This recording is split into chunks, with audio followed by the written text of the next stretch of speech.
अगर मैं अंग्रेजी में बोलूँ तो फिश या फिर हिंदी में बोलूँ तो मछलियाँ हमारे इकोसिस्टम का एक बहुत ही महत्वपूर्ण हिस्सा है। और अगर आप एक बंगाली हो तब तो ये आपके खाना और आपका कल्चर का भी बहुत इंपॉर्टेंट हिस्सा बन जाता है। लास्ट टाइम मैंने फ़िश के बारे में अपने 5th सेमेस्टर में पढ़ा था एंड उस टाइम मैंने 2 बहुत ही यूनिक टाइप ऑफ फिशेस के बारे में स्टडी किया था। एक का नाम है द फ्लाइंग फिश, अगर साइंटिफिक नेम बोले तो एक्सोसेरस एसपी, और दूसरे का नाम है द क्लाइंबिंग पर्च, अगर मैं साइंटिफिक नेम बोलूँ तो एनाबस एसपी। तो जब मैं इन मछलियों की स्टडी कर रहा था मेरे मन में एक सवाल आ रहा था कि भाई इन मछलियों को ही क्यों हम पढ़ रहे हैं, कोई और मछलियाँ क्यों नहीं। तो बेसिकली जब हमारा 5th सेमेस्टर चल रहा था मुझे उस टाइम पे उतना ज़्यादा आइडिया नहीं था इस टॉपिक के बारे में। तो एक दिन मैं यूट्यूब में यूं ही स्क्रॉल कर रहा था एंड अचानक से मुझे डेविड एटनबर्ग की एक डॉक्यूमेंट्री मिली थी BBC अर्थ यूट्यूब चैनल पे एंड वहाँ पर मैंने पहली बार फ्लाइंग फिश को देखा और मैं पूरी तरीके से शॉक रह गया। मुझे ये फिश इतना ज़्यादा अमेजिंग लगा एंड उस टाइम पे मुझे रियलाइज हुआ कि क्यों ये फिशेस हमारे टॉपिक्स में इंक्लूड किए गए, हमारे सिलेबस में इंक्लूड किया गया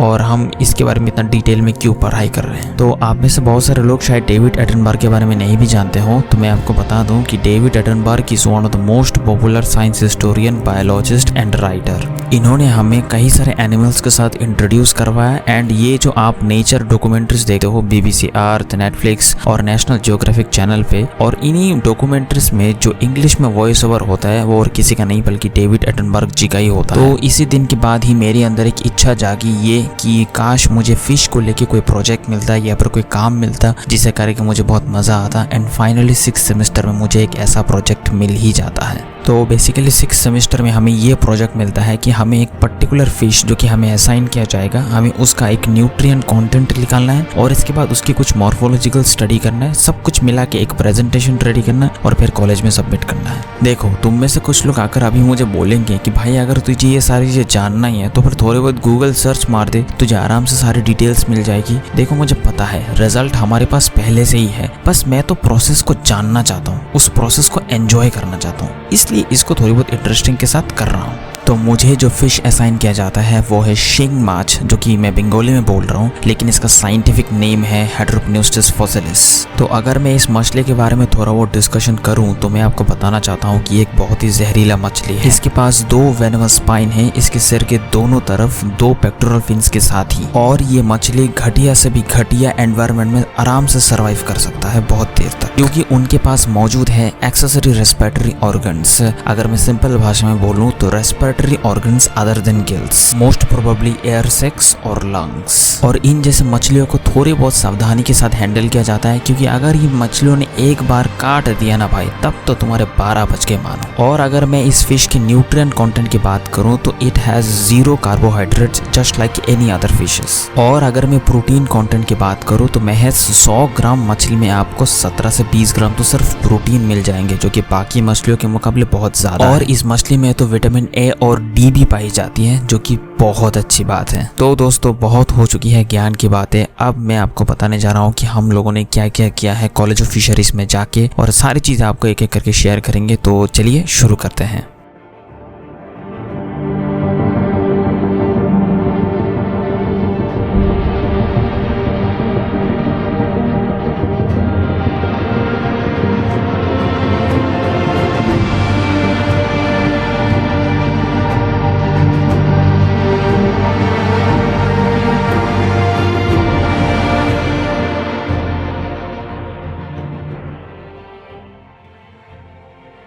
तो पहले दिन हम कॉलेज के अंदर से ही वीडियो बनाना शुरू करते हैं, क्योंकि उस दिन बाहर बहुत ही ज्यादा बारिश हो रहा था। तो कॉलेज जाने के बाद हम हमारे सैंपल को काट कर उसमें से फ्लैश और बोन को अलग करते हैं, फिर उसी फ्लैश को कीमा बनाकर हम एक पॉलिथीन बैग में एयर टाइट सील कर देते हैं, फिर हम उसे रेफ्रिजरेटर में रख देते हैं ताकि हम बाद में जाके उसको इस्तेमाल कर सके अपने काम के लिए। तो बेसिकली मुझे अपने मछली में से सैंपल निकालने में थोड़ी बहुत प्रॉब्लम आ रही थी, क्योंकि मेरे वाले जो मछली थे वो जिंदा थे और मोस्ट इंपोर्टेंट ये बहुत ही स्लिपरी थे। लेकिन वहाँ पर एक सर थे जिन्होंने हमें सिखाया कि किस तरीके से इन फिशेस को काटना होता है, और इसके बाद हमने आसानी से सैंपल कलेक्ट कर लिया। अब जो हमने हमारी मछलियों से 20 ग्राम सैंपल अलग किया है उसमें से हमें 10 ग्राम सेपरेट करना है, क्योंकि हमें उसको इस्तेमाल करना है मॉइस्चर कंटेंट को कैलकुलेट करने के लिए। तो इसी वजह से अब सब लोग सीरियल आ रहे हैं और अपने अपने सैंपल में से 10 ग्राम अलग करके रख रहे हैं, ताकि सभी लोग अपना अपना सैंपल का मॉइस्चर कंटेंट निकाल सके। तो मैंने भी अपना 10 ग्राम सैंपल अलग कर लिया, जो कि देखने में बहुत ही ज्यादा अजीब लग रहा था। हम इक्विपमेंट्स को थोड़ा सा डर डर के हैंडल कर रहे थे, क्योंकि ये वेट मापने वाला मशीन ही इतना इतना महंगा है, तो अगर कुछ हो गया तब तो भाई हमारी खैर। तो इसके बाद और कुछ काम नहीं होता है, क्योंकि सर हमें बोलते हैं कि सारा काम एक दिन में आप नहीं कंप्लीट कर सकते, आपको और एक दिन आना होगा। तो इसके बाद मैं कॉलेज ऑफ फिशरीज का जो बायोकेमिस्ट्री लैब है उसका कुछ फुटेजेस लेने लगता हूँ, और इसी के साथ साथ मैं अपने दोस्त लोगों को भी इस वीडियो में इंक्लूड करता हूँ, नहीं तो भाई साहब ये लोग बुरा मान जाएंगे। तो सोचा कि इन लोगों को भी थोड़े बहुत रिकॉर्ड कर लेता हूँ अपने वीडियो में, अच्छा लगेगा इन लोगों को भी। तो यहाँ पर सारे सैंपल्स को अरेंज करके रख दिया जाता है, क्योंकि उसे पूरी रात भर सुखाया जाएगा ताकि हम उसके मॉइस्चर कंटेंट को कैलकुलेट कर सकें। बाकी जो वेट वगैरह होता है उसे मैं अपने डायरी में नोट डाउन कर लेता हूँ। तो दोस्तों इस कॉलेज में आए हुए हमें बहुत टाइम हो चुका है और अभी ऑलमोस्ट 4:30 बज चुका है। तो हमने डिसाइड किया कि अब हम घर की तरफ निकल जाएंगे, और बहुत ज्यादा भूख भी लग रहा था, तो इसलिए हम गाड़ी में बैठकर चल पड़े अपने घर की तरफ। तो मेन टाउन में आने के बाद हम आ जाते हैं एक फास्ट फूड की दुकान में, और यहाँ पर मोमोज ठूस के मैं अपना भूख मिटाता हूँ।